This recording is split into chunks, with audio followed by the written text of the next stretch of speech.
नमस्कार, मैं professor Jaya Kawade, GS college of commerce Wardha. आज का lecture BCom final year Hindi medium के लिए फाइनेंशियल अकाउंटिंग। स्टूडेंट्स, हमने हमारा यूनिट नंबर 1 शुरू किया था। यूनिट नंबर 1 में हमने अमलगमेशन एंड एब्जॉर्प्शन देखना है। तो इसके पहले हमने अमलगमेशन और एब्जॉर्प्शन के इसमें वेंडर कंपनी क्या रहती है, परचेसिंग कंपनी क्या रहती है, परचेज कंसिडरेशन कैसे निकाला जाता है, और साथ ही में हमने देखा था कि वेंडर कंपनी की बुक्स में जर्नल एंट्रीज कैसे की जाती है, परचेसिंग कंपनी की बुक्स में जर्नल एंट्रीज कैसे की जाती है, और नई कंपनी की इसमें बैलेंस शीट कैसी बनाई जाती है, ये सब हमने देखा है। अब हमें न्यूमेरिकल प्रॉब्लम को शुरुआत करनी है। तो आज का हमारा पहला न्यूमेरिकल प्रॉब्लम हम शुरू करेंगे। प्रॉब्लम वीडियो की लिंक में, वीडियो की डिस्क्रिप्शन बॉक्स में एक लिंक दिया रहेगा, उस लिंक में आपको प्रॉब्लम मिल जाएगा। सबसे पहले आपको लिंक ओपन करनी है और प्रॉब्लम अपनी कॉपी में लिख लेना है। प्रॉब्लम जब तक आपके पास नहीं रहेगा तब तक सॉल्यूशन कैसे करना है ये आपको समझ में नहीं आएगा। इसीलिए आप सबसे पहले लिंक ओपन करके प्रॉब्लम अपनी कॉपी में लिख लीजिए, देन प्रॉब्लम आपके सामने रखिए और उसके बाद आगे का वीडियो देखिए। तो सबसे पहले हम प्रॉब्लम को शुरुआत करेंगे। हमारे पास पहला और इजी प्रॉब्लम हम लेंगे जिसमें हम परचेसिंग कंपनी के बुक्स में वेंडर कंपनी के बुक्स में जर्नल एंट्रीज करेंगे और परचेसिंग कंपनी के बुक्स में जर्नल एंट्रीज करेंगे और परचेसिंग कंपनी के बुक्स की बैलेंस शीट भी करेंगे। ठीक है, तो सबसे पहले अपना प्रॉब्लम देख लेते हैं। प्रॉब्लम को सबसे पहले अच्छे से पढ़ लेना है क्योंकि प्रॉब्लम में क्या दिया रहेगा ये हम नहीं जानते, इसलिए सॉल्यूशन को शुरुआत करने से पहले हमको सबसे पहले प्रॉब्लम को देख लेना है, पढ़ लेना है।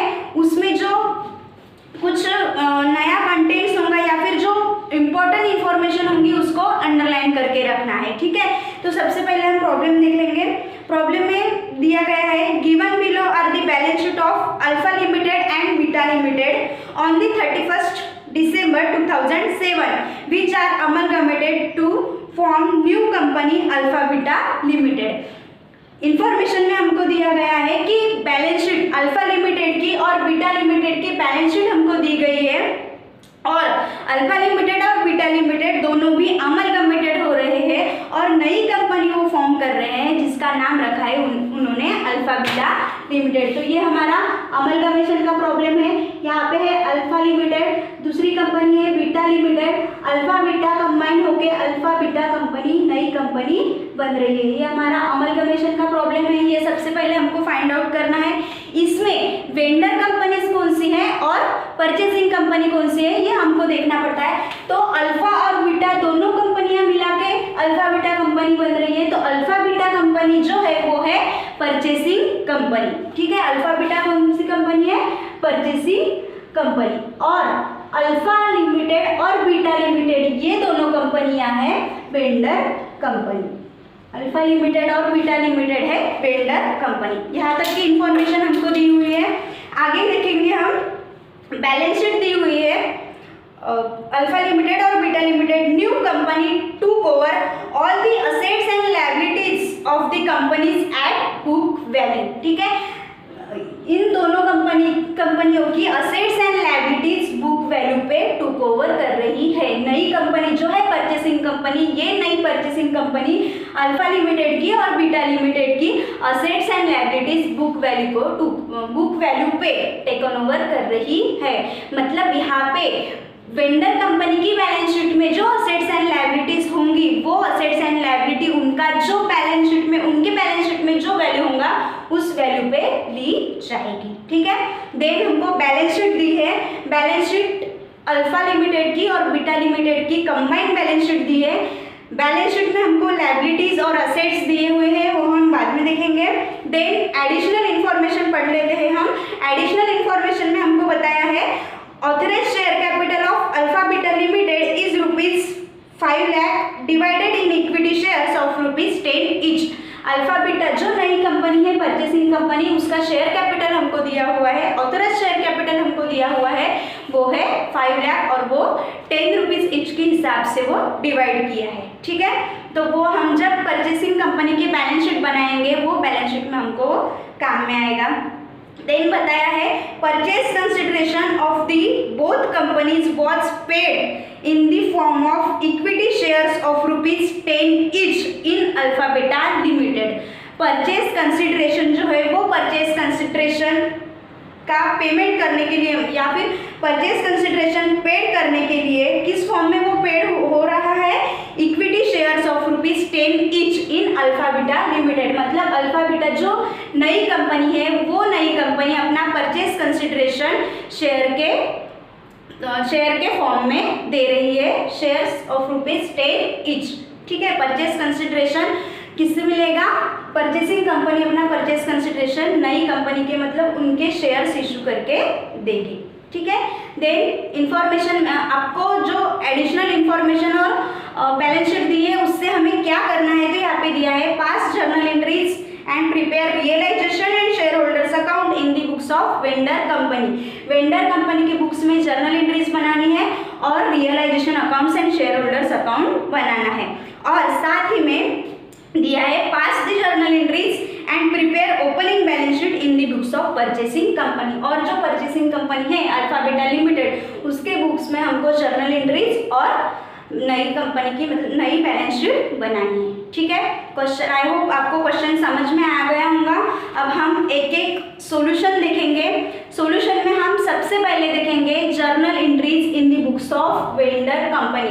तो वेंडर कंपनी, दो कंपनियां वेंडर कंपनी हमारे पास है, अल्फा लिमिटेड भी वेंडर कंपनी है और बीटा लिमिटेड भी वेंडर कंपनी है। तो सबसे पहले हम देखेंगे अल्फा लिमिटेड की बुक्स में जर्नल एंट्रीज और साथ ही में देखेंगे कि अल्फा लिमिटेड की बुक्स में मतलब अल्फा लिमिटेड जो वेंडर है उसके बुक्स में रियलाइजेशन अकाउंट्स और शेयर होल्डर्स अकाउंट कैसे बनता है। ठीक है, तो सबसे पहले देखेंगे journal entries in the books of alpha limited, then देखेंगे journal entries in the books of beta limited और उसके बाद देखेंगे journal entries in the books of alpha beta limited. ठीक है, तो सबसे पहले हम देखते हैं journal entries in the books of alpha limited. Journal entries का फॉर्मेट हमको बनाना है, फॉर्मेट में आएगा, यहाँ पे आएगा सीरियल नंबर। वैसे तो यहाँ पे डेट आता लेकिन अभी यहाँ पे डेट नहीं दी है तो यहाँ पे आएगा सीरियल नंबर। जिस सीरियल नंबर से हम एंट्रीज करेंगे वो सीरियल नंबर यहाँ पे आएगा। देन दूसरा कॉलम है पर्टिकुलर्स, ये कॉलम रहता हमारा लेजर फोलियो, यहाँ पे है डेबिट अमाउंट और नेक्स्ट कॉलम है हमारा क्रेडिट अमाउंट। जो अमाउंट डेबिट होगी वो डेबिट में, जो क्रेडिट होगी वो क्रेडिट। ठीक है, तो मैंने जब आपको बेसिक एंट्रीज बताई थी तो बेसिक एंट्रीज में हमने ये सब देखा है। बस इसमें बेसिक एंट्रीज का जो सीक्वेंस था उसी सीक्वेंस से हमें यहाँ पे एंट्रीज करनी है। सिर्फ उसमें फर्क इतना है कि उसमें वैल्यू पुट नहीं थी, यहाँ पे हमको वैल्यू पुट करना है क्वेश्चन की हिसाब से। ठीक है, तो वेंडर कंपनी का हम जब सोचते हैं तो वेंडर कंपनी की बुक्स में सबसे पहले क्या होता है, तो वेंडर कंपनी जब अपना हिसाब रखती है तो जब वो लिक्विडेट होती है, जब वो अमलमेटेड होती है तो सबसे पहले उसका लिक्विडेशन होता है। सबसे पहले वेंडर कंपनी का लिक्विडेशन होता है। तो उसके लिए जो वेंडर कंपनी की जो बैलेंस शीट रहेगी वो बैलेंस शीट में जो असेट्स एंड लायबिलिटीज होगी वो असेट्स एंड लायबिलिटीज हम रियलाइजेशन अकाउंट को ट्रांसफर करते हैं। क्या करते हैं कि जो बैलेंस शीट में हमको असेट्स एंड लायबिलिटीज दी होंगी वो असेट्स एंड लायबिलिटीज हम रियलाइजेशन अकाउंट को ट्रांसफर करते हैं। तो यहाँ पे सबसे पहली एंट्री हमारी होंगी all assets transfer to realisation account. जब हम रियलाइजेशन अकाउंट को असेट्स ट्रांसफर कर रहे हैं तो वहाँ पे हमें ये नहीं देखना पड़ता कि वो असेट्स परचेसिंग कंपनी ने टेकन ओवर की है या नहीं की है। असेट्स परचेसिंग कंपनी ने टेकन ओवर की हो या नहीं की हो, फिर भी जो भी असेट्स है एक्सेप्ट फिक्टिशियस असेट, मतलब फिक्टिशियस असेट्स को छोड़ के जो भी हमारी असेट्स है, फिक्स असेट्स और करंट असेट्स, वो हमें रियलाइजेशन अकाउंट को ट्रांसफर करनी पड़ती है। तो जब हम रियलाइजेशन अकाउंट को असेट्स ट्रांसफर करेंगे तो हमारी वहाँ पे एंट्री होंगी realisation account debit, realisation account debit to various assets account. तो यहाँ पे जितनी भी असेट्स होंगी वो असेट्स को हम क्रेडिट करेंगे। ठीक है, तो यहाँ पे सबसे पहले क्या है, to building account, to building account. यहाँ पे जो अमाउंट आपको बैलेंस शीट में दी गई होंगी वो अमाउंट आपको लेना है। टू बिल्डिंग अकाउंट कितना है, 30,000 क्रेडिट में जाएगा, 30,000। Then machinery account, to machinery account 50,000, machinery account है 50,000। देन फर्नीचर अकाउंट, यहाँ पे आएगा टू फर्नीचर अकाउंट, फर्नीचर है 5,000, फर्नीचर कितना है 5,000। देन है current assets account, to current assets, to current assets, current assets है 2,05,000, करंट असेट्स है हमारा 2,05,000। और देन उसमें दिया है हमको प्रिलिमिनरी एक्सपेंसेस और P&L अकाउंट। तो प्रिलिमिनरी एक्सपेंसेस, अल्फा लिमिटेड का प्रिलिमिनरी एक्सपेंसेस है वो रियलाइजेशन अकाउंट को नहीं जाएगा, प्रिलिमिनरी एक्सपेंसेस है मिसलेनियस एक्सपेंसेस रहता है और वो शेयर होल्डर्स अकाउंट को ट्रांसफर होता है। ठीक है, तो यहाँ पे जितनी भी असेट्स हमको रियलाइजेशन अकाउंट को ट्रांसफर करनी थी वो हमने उसकी एंट्री की है। Realisation account debit to building account, to machinery account, to furniture account, to current assets account. यहाँ पे हमारा नरेशन रहेगा all assets transfer to realisation account, all assets transfer to realisation account. ठीक है, यहाँ पे जितना रियलाइजेशन जितने अमाउंट से डेबिट हुआ होगा वो अमाउंट हम लिखेंगे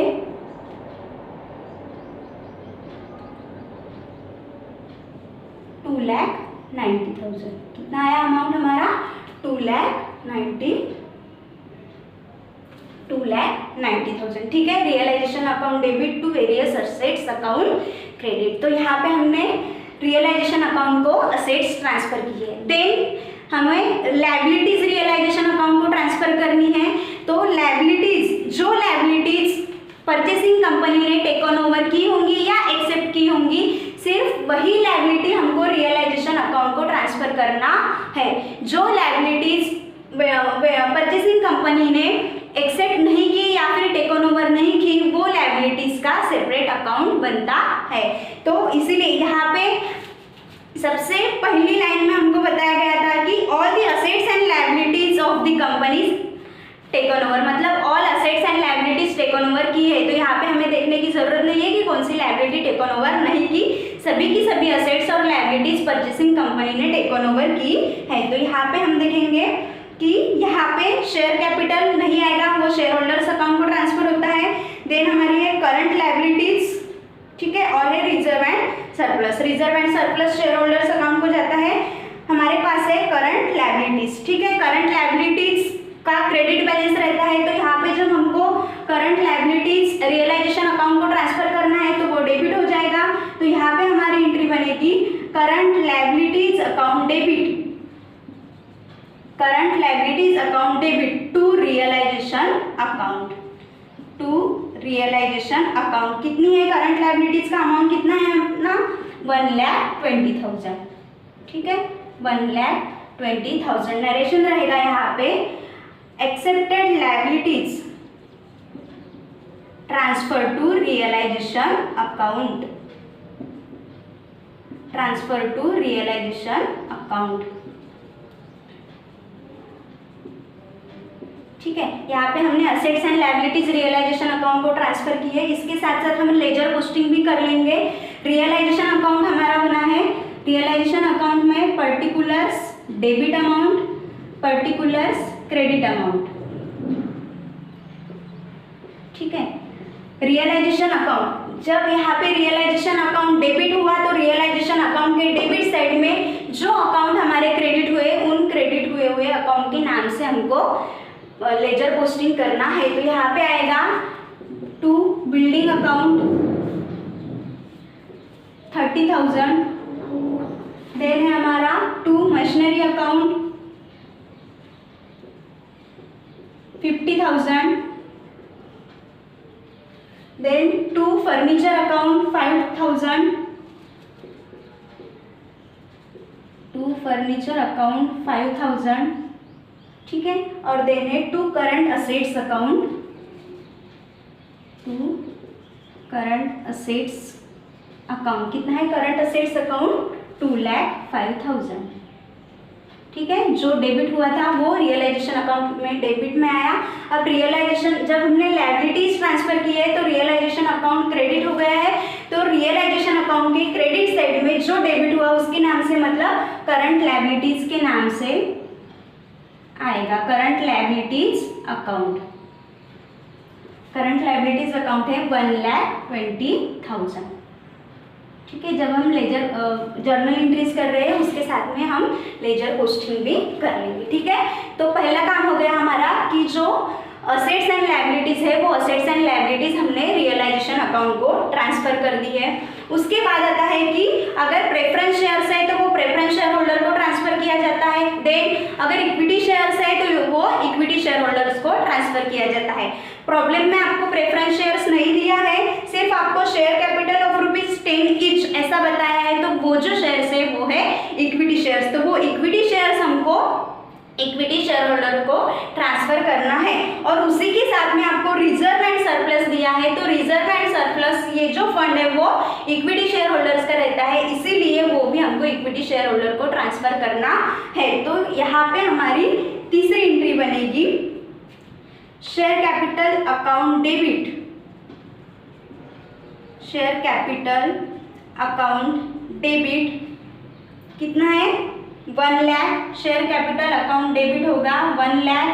then reserve and surplus account debit, reserve and surplus account debit, reserve and surplus कितना है हमारा 80,000 हो गया टू शेयर होल्डर्स अकाउंट या फिर इक्विटी शेयर होल्डर्स अकाउंट। यहाँ पे एक ही शेयर होल्डर है तो यहाँ पे सिर्फ शेयर होल्डर लिखा तो भी चलेगा, लेकिन जब प्रेफरेंस शेयर्स और इक्विटी शेयर्स दोनों अपने पास है तो प्रेफरेंस को प्रेफरेंस शेयर होल्डर्स अकाउंट बोलना है और इक्विटी को इक्विटी शेयर होल्डर्स के नाम से बताना है, ठीक है। यहाँ पे आएगा 1,80,000, ठीक है।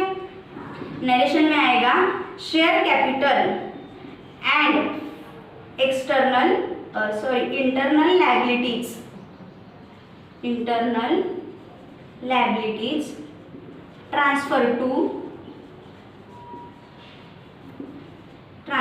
shareholders account, transfer to shareholders account, ठीक है। तो जो हमने इक्विटी शेयर होल्डर्स को ट्रांसफर किया है उसके अकाउंट में भी लिख लेंगे, वो भी यहाँ पे भी आएगा पर्टिकुलर्स डेबिट अमाउंट, यहाँ पे आएगा पर्टिकुलर्स क्रेडिट अमाउंट, ठीक है। यहाँ पे क्या हुआ, इक्विटी शेयर अकाउंट क्रेडिट हो गया, तो इक्विटी शेयर अकाउंट के क्रेडिट साइड में शेयर कैपिटल और रिजर्व एंड सरप्लस के नाम से आएगा। तो सबसे पहले आएगा शेयर कैपिटल 1 लाख, ठीक है, और आएगा रिजर्व एंड सरप्लस 80,000, ठीक है, रिजर्व एंड सरप्लस 80,000, ठीक है। अब जो असेट्स एंड लायबिलिटीज हो गई, शेयर कैपिटल भी हमने ट्रांसफर कर दिया, ठीक है। और अब बाकी है असेट्स साइड में जो प्रिलिमिनरी एक्सपेंसेस है, वो प्रिलिमिनरी एक्सपेंसेस भी हमको शेयर होल्डर्स अकाउंट को ट्रांसफर करना है। तो प्रिलिमिनरी एक्सपेंसेस हमको शेयर होल्डर्स अकाउंट को ट्रांसफर करना है। तो यहाँ पे हमारी एंट्री होगी, चौथी entry share holders account debit, share holders account debit. Preliminary expenses है हमारा 10,000, शेयर होल्डर्स अकाउंट को वो ट्रांसफर हो रहा है। Share holders account debit to preliminary expenses, to preliminary expenses कितना है 10,000। नरेशन में आएगा हमारा preliminary expenses transfer to share holders account, preliminary expenses transfer to share holders account, ठीक है। शेयर होल्डर्स अकाउंट के डेबिट साइड में प्रिलिमिनरी एक्सपेंसेस के नाम से आएंगे 10,000, तो यहाँ पे आएगा प्रिलिमिनरी एक्सपेंसेस 10,000, ठीक है। सब असेट्स एंड लायबिलिटीज अब हो गया। अब देन हमारी एंट्री रहती कि परचेज कंसिडरेशन हमको वेंडर कंपनी की परचेसिंग कंपनी की तरफ से हमको परचेज कंसिडरेशन लेना है, ठीक बनती है purchasing company account debit to realisation account. Purchasing company account debit to realisation account. यहाँ पे परचेसिंग कंपनी कौन सी है? Alpha beta limited. तो यहाँ पे हमारी एंट्री बनेगी Alpha beta limited account debit to realisation account, to realisation account. अब परचेज कंसिडरेशन कितना है? तो परचेज कंसिडरेशन निकालने के लिए सबसे पहले हमको यहाँ पे देखना पड़ता है कि परचेज कंसिडरेशन हमको किस फॉर्म में दिया गया है। ठीक है, तो यहाँ पे हमने देखा था कि परचेज कंसिडरेशन की 3 मेथड होती है। सबसे पहले लमसम मेथड, अगर डायरेक्टली परचेज कंसिडरेशन की अमाउंट अगर एग्जाम्पल में दी है तो वो रहता है lump sum method. Then net payment method, अगर हमें पेमेंट दिया है कि परचेज कंसिडरेशन का पेमेंट किस किस तरह से किया जा रहा है, मतलब बैंक कैश इतना दिया गया है, शेयर्स इतने दिए गए हैं और डिबेंचर्स इतने दिए गए हैं, तो वो हमारा नेट पेमेंट मेथड बनता है। और तीसरा है हमारा नेट असेट्स मेथड। अगर कोई भी इंफॉर्मेशन दी नहीं है, सिर्फ यहाँ पे हमको बताया है कि जो परचेज कंसिडरेशन है वो शेयर के फॉर्म में दिया जाएगा, तो यहाँ पे हमें सबसे पहले नेट असेट्स निकालना पड़ेगा और जो हमारा नेट असेट्स रहेगा वो नेट असेट्स ही हमारा परचेज कंसिडरेशन रहेगा। ठीक है, तो यहाँ पे हमें सबसे पहले फाइंड आउट करना पड़ेगा नेट असेट्स। ठीक है, तो इसके सबसे पहले हमें प्रॉब्लम सॉल्व करने के टाइम पे सबसे पहले हमको नेट असेट्स फाइंड आउट करना है। नेट असेट्स जब हम फाइंड आउट करेंगे तब हमें लेना पड़ेगा असेट्स टेकन ओवर, मतलब परचेसिंग कंपनी ने कौन कौन सी असेट्स टेकन ओवर की है। तो यहाँ पे ऐसा स्पेसिफिक बताया नहीं है कि कौन सी असेट्स टेकन ओवर की है और कौन सी लायबिलिटीज टेकन ओवर की है। तो नेट असेट्स में हम लेंगे पहले असेट्स टेकन ओवर। ठीक है, असेट्स टेकन ओवर में कौन कौन सी असेट्स है? सबसे पहले है बिल्डिंग। ठीक है, बिल्डिंग 30,000। देन मशीनरी है 50,000। देन है फर्नीचर है 5,000। ठीक है, फर्नीचर 5,000। Then current assets 2,05,000। ठीक है, प्रिलिमिनरी एक्सपेंसेस नहीं आएगा, 2,05,000। तो यहाँ पे आए अपने 2,90,000। ठीक है, असेट्स टेकन ओवर आया 2,90,000।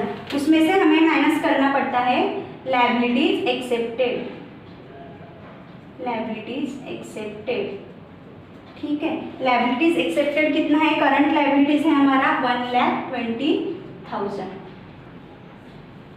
2,90,000 में से 1,20,000 हमारा माइनस हो जाएगा, बचा है 1,70,000। तो ये है हमारा नेट असेट्स 1,70,000। इसी को बोलेंगे हम पीसी, परचेज कंसिडरेशन। तो हमारा परचेज कंसिडरेशन कितना आया? 1,70,000। इसका पेमेंट कैसे होने वाला है? परचेसिंग कंपनी इसके बदले में शेयर्स देने वाली है। तो 1,70,000 अमाउंट कैसे मिलेगी हमको? शेयर्स के फॉर्म में मिलेगी। ठीक है, तो इसकी हमें पहले परचेज कंसिडरेशन ड्यू की एंट्री करनी पड़ेगी। तो परचेज कंसिडरेशन ड्यू की एंट्री होगी हमारी purchasing companies account debit to realisation account. तो यहाँ पे हमारी एंट्री हुई Alpha beta limited account debit to realisation account. Amount रहेगा 1,70,000। 1,70,000। नरेशन आएगा यहाँ पे purchase consideration due,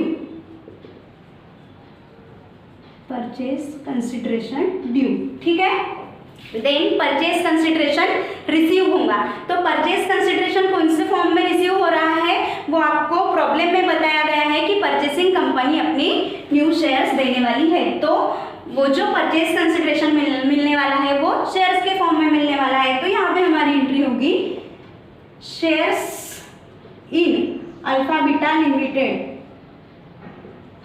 shares in Alpha beta limited account debit. कितने के मिलेंगे शेयर्स? 1,70,000 के, क्योंकि हमारा पीसी कितना है परचेज कंसिडरेशन 1,70,000। तो शेयर्स मिलेंगे हमको 1,70,000 के to Alpha beta limited account.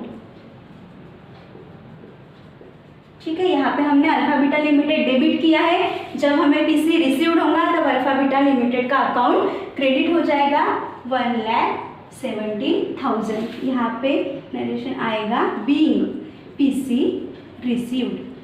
ठीक है, पीसी रिसीव्ड हो गया हमारा यहाँ पे। ठीक है, रियलाइजेशन अकाउंट को हमने सब असेट्स एंड लायबिलिटीज ट्रांसफर कर ली, then PC receivable, then PC received. ठीक है, अब ये जो पीसी हमें रिसीव्ड हुआ है शेयर के फॉर्म में हुआ है, तो जो नई कंपनी के शेयर्स हमको मिले हैं वो नई कंपनी के शेयर्स हम हमारे जो शेयर होल्डर्स हैं, मतलब वेंडर कंपनी के जो शेयर होल्डर्स रहेंगे वो शेयर होल्डर्स को दिया जाएगा। ठीक है, तो उसकी एंट्री हम बाद में देखेंगे। उसके पहले रियलाइजेशन अकाउंट क्रेडिट हुआ है, तो रियलाइजेशन अकाउंट के क्रेडिट साइड में हमको लिखना पड़ेगा alpha beta limited.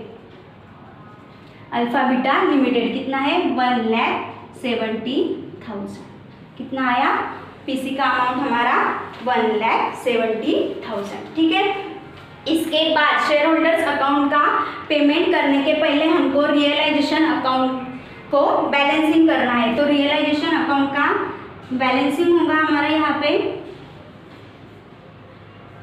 Realisation account का बैलेंसिंग जब हम करेंगे, तब जब हम बैलेंसिंग करते हैं तो बैलेंसिंग करते वक्त हमें रियलाइजेशन अकाउंट के दोनों साइड की जो टोटल है वो दोनों साइड की टोटल करनी पड़ेगी। ठीक है, तो रियलाइजेशन अकाउंट के दोनों साइड की टोटल हमारी हो जाएगी 90,000 और ये है 2,90,000। यहाँ पे देखते हैं 5, 5, 10। ठीक है, 1, 6, 7, 8, 9, 2,90,000, मतलब 2,90,000 से रियलाइजेशन अकाउंट हमारा टैली हो गया। ठीक है, देन इसके बाद में हम क्लोज करेंगे share holders account. Share holders account को क्लोज करना है तो शेयर होल्डर्स अकाउंट की भी बैलेंसिंग हमको करनी है। शेयर होल्डर्स अकाउंट की बैलेंसिंग जब हम करेंगे तो हमें दोनों साइड की पहले तो टोटल कर लेनी है रफ में, देन जो ज़्यादा टोटल होंगी उसको कम, जिस साइड की अमाउंट मतलब टोटल कम आई है उसको हम माइनस करेंगे और जो रहेगा वो बैलेंस रहेगा। वो जो बैलेंस है वो हमें शेयर होल्डर का, इक्विटी शेयर होल्डर्स का पेमेंट करना है। तो यहाँ पे हमारी टोटल हो जाएगी 80,000 है, ये 1 लाख है, 1,80,000। ठीक है, 1,80,000 क्रेडिट साइड की अमाउंट आई हमारी, टोटल आई, और डेबिट साइड की है हमारी 10,000। 1,80,000 में से 10,000 माइनस हो गए तो बैलेंस है हमारा 1,70,000। 1,70,000 का पेमेंट हमको शेयर होल्डर्स को करना है। तो पेमेंट कौन सी फॉर्म में होगा, जो शेयर्स हमको परचेसिंग कंपनी की तरफ से मिले हैं वो शेयर्स हमें शेयर होल्डर्स को देना है। तो यहाँ पे हमारी एंट्री बनेगी share holders account debit, equity share holders या share holders account debit. Equity share holders लिखते हैं, तो यहाँ पे हमने इक्विटी शेयर होल्डर्स लिखा है, तो यहाँ पे भी हम लिखेंगे equity share holders account debit to shares. ये जो अल्फा बीटा के शेयर्स मिले हैं वो हमको इक्विटी शेयर होल्डर्स को देना है। तो यहाँ पे आएगा to shares in Alpha beta limited account, shares in Alpha beta limited account 1,70,000, 1,70,000। ठीक है, शेयर्स यहाँ पे हम नरेशन आएगा shares in Alpha beta limited transfer to share holders account, transfer to share holders account. ठीक है, यहाँ पे हमारी जर्नल एंट्रीज भी क्लोज हो गई और यहाँ पे हमारा रियलाइजेशन अकाउंट और शेयर होल्डर्स अकाउंट भी क्लोज हो गया। ठीक है, तो ये देखा है हमने journal entries in the books of alpha limited. ठीक है, ये हुई पहला जो वेंडर था हमारा अल्फा लिमिटेड, उसकी बुक्स में जर्नल एंट्रीज और रियलाइजेशन अकाउंट। ठीक है, पहली एंट्री हुई हमारी असेट्स ट्रांसफर की, दूसरी एंट्री लायबिलिटीज ट्रांसफर की, तीसरी एंट्री हुई शेयर कैपिटल और शेयर फंड जो है वो शेयर होल्डर्स को ट्रांसफर किया। देन जो मिसलेनियस एक्सपेंसेस रहता है असेट साइड में वो हमने शेयर होल्डर्स को ट्रांसफर किया। देन पीसी रिसीवेबल, उसके बाद है पीसी रिसीव्ड और उसके बाद जो पीसी रिसीव्ड हुआ है वो हमें शेयर होल्डर्स को दे देना है। ठीक है, तो ये हुआ हमारा journal entries in the books of alpha limited. ठीक है, इसके बाद दूसरा जो वेंडर है हमारा journal entries in the books books of beta limited. तो जर्नल एंट्रीज करनी है हमको बीटा लिमिटेड में। मैं जो एंट्रीज है ये ऐसे ही रखूंगी, सिर्फ मैं अमाउंट चेंज करूंगी। आपको सॉल्व करते वक्त पूरा का पूरा फिर से और नए से सॉल्व करना है, ठीक है। तो हमने यहाँ पे हेडिंग दिया journal entries in the books of beta limited, ठीक है।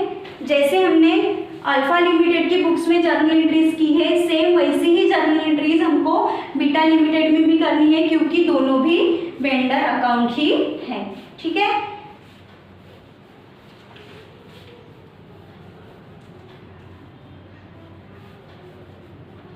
ठीक है, यहाँ पे हमें पीसी भी दूसरा निकालना पड़ेगा, क्योंकि पीसी बीटा लिमिटेड का पीसी अलग रहेगा, ठीक है। सबसे पहले हम बीटा लिमिटेड का परचेज कंसिडरेशन निकाल लेते हैं। तो बीटा लिमिटेड का परचेज कंसिडरेशन अगर हमें निकालना है तो उसमें assets taken over less liability accepted, ठीक है।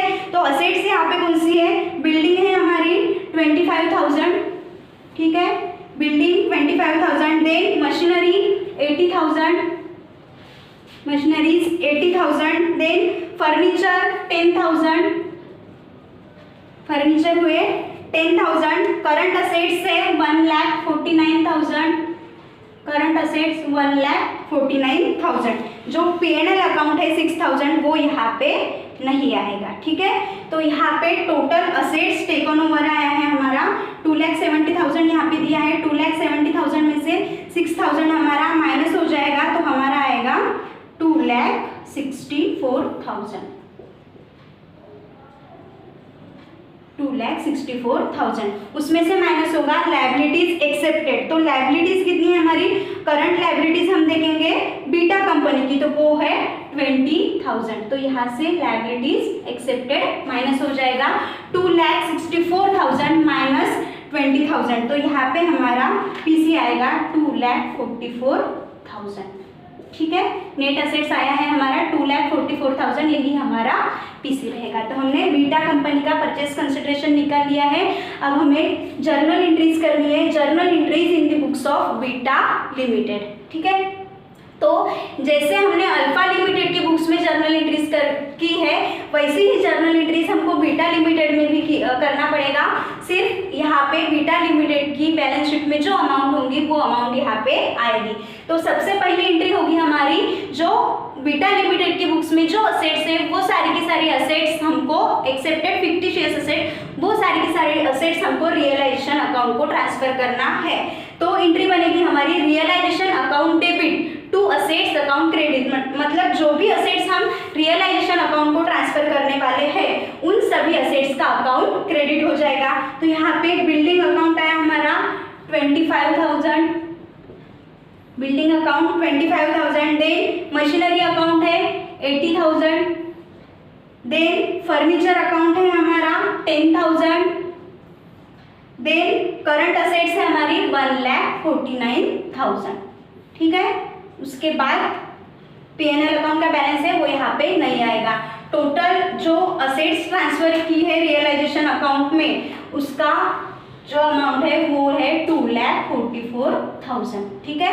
तो यहाँ पे आया हमारा realisation account debit 2,44,000 to building account 25,000 to machinery account 80,000 to furniture account 10,000 to current assets account 1,49,000। ये हमें रियलाइजेशन अकाउंट में भी हम लिख लेंगे। रियलाइजेशन अकाउंट के डेबिट साइड में अगर डेबिट हुआ है तो डेबिट साइड में जो क्रेडिट हुआ उसके नाम से बिल्डिंग है 25,000, ठीक है, मशीनरी है 80,000, देन फर्नीचर है 10,000 और करंट असेट्स है हमारी 1,49,000, ठीक है। ये हुई assets transfer to realisation account, ठीक है। देन है लायबिलिटीज ट्रांसफर करना है हमको रियलाइजेशन अकाउंट को। तो लायबिलिटीज ट्रांसफर की एंट्री हमारी होंगी current liabilities account debit to realisation account. तो करंट लायबिलिटीज हमारी यहाँ पे कितनी है वो है 20,000। तो 20,000 की जो करंट लायबिलिटीज है वो करंट लायबिलिटीज हम रियलाइजेशन अकाउंट को ट्रांसफर करेंगे। रियलाइजेशन अकाउंट के क्रेडिट साइड में करंट लायबिलिटीज अकाउंट के नाम से आएंगे 20,000। ठीक है, क्योंकि करंट लायबिलिटीज अकाउंट डेबिट हुआ, रियलाइजेशन अकाउंट क्रेडिट हुआ, तो रियलाइजेशन अकाउंट के क्रेडिट साइड में करंट लायबिलिटीज अकाउंट के नाम से 20,000, ठीक है। देन जो असेट्स, जो शेयर कैपिटल है वो शेयर कैपिटल हमको शेयर होल्डर्स अकाउंट को ट्रांसफर करना पड़ेगा, तो शेयर कैपिटल और रिजर्व एंड फंड जो है वो हमें शेयर होल्डर्स अकाउंट को ट्रांसफर करना है। तो हमारी यहाँ पे एंट्री होगी share capital account debit. Share capital कितना है बीटा लिमिटेड का 2 lakh, share capital account debit होगा 2 lakh. Then reserve and surplus account debit, reserve and surplus है हमारा 50,000, reserve and surplus account debit to share holders account. Share capital 2 lakh and reserve and surplus 50,000, ऐसा कुल मिला के 2,50,000 शेयर होल्डर्स अकाउंट को transfer होंगे।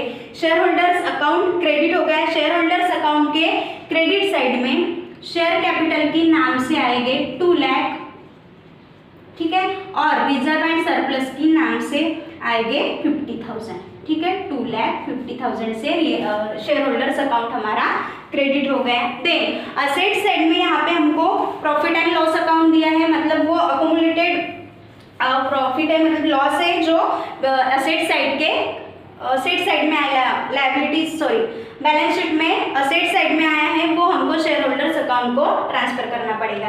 तो यहाँ पे हमारी एंट्री होगी share holders account debit, share holders account debit to P&L account credit या to P&L account profit and loss account. कितना है वो लॉस 6,000 का, 6,000 वो हमें शेयर होल्डर्स अकाउंट को ट्रांसफर करना है। तो शेयर होल्डर्स अकाउंट के डेबिट साइड में P&L अकाउंट के नाम से 6,000, ठीक है, P&L अकाउंट के नाम से आए हैं 6,000, ठीक है। अब सब असेट्स एंड लायबिलिटीज ट्रांसफर हो गई है। अब हमें एंट्री करनी पड़ेगी परचेज कंसिडरेशन रिसीवेबल, ठीक है।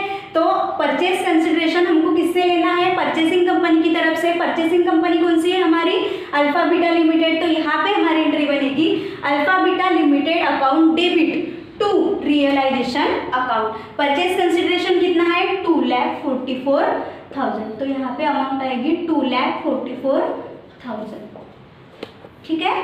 Alpha beta limited account debit to realisation account. अब ये जो 2,44,000 अपना परचेज कंसिडरेशन है, वो परचेज कंसिडरेशन हमको रिसीव्ड होगा। तो परचेज कंसिडरेशन हमको कौन सी फॉर्म में रिसीव हो रहा है, तो परचेसिंग कंपनी उसके शेयर्स हमको पीसी के फॉर्म में देने वाली है। तो यहाँ पे परचेसिंग कंपनी के शेयर्स हमको मिलेंगे, तो यहाँ पे हमारी एंट्री बनेगी shares in Alpha beta limited account debit, shares in Alpha beta limited account debit to Alpha beta limited account. कितने अमाउंट के शेयर्स मिलेंगे हमको 2,44,000 के, तो यहाँ पे अमाउंट आएगा 2,44,000, ठीक है। रियलाइजेशन अकाउंट के क्रेडिट में अल्फा बीटा कंपनी के नाम से अमाउंट आएगी 2,44,000, ठीक है। ये हुआ पीसी रिसीवेबल। दूसरी एंट्री हुई हमारी पीसी रिसीव्ड, ठीक है। अब जो पीसी रिसीव्ड हुआ है वो हमको शेयर होल्डर्स अकाउंट को ट्रांसफर करना पड़ेगा। तो उसके पहले हम रियलाइजेशन अकाउंट का बैलेंसिंग कर लेंगे। रियलाइजेशन अकाउंट की दोनों साइड की जो टोटल है वो टोटल हमको बैलेंसिंग करनी है। यहाँ पे आएगा हमारा 2,64,000, ठीक है। यहाँ पे भी आएगा हमारा 2,64,000, मतलब रियलाइजेशन अकाउंट का बैलेंसिंग हो गया, ठीक है। देन हमें बैलेंसिंग करना पड़ेगा शेयर होल्डर्स अकाउंट का। शेयर होल्डर्स अकाउंट में भी जैसे हमने अल्फा कंपनी की इसमें किया था वैसे ही करना है। दोनों साइड की टोटल हमें सबसे पहले रफ में कर लेनी है।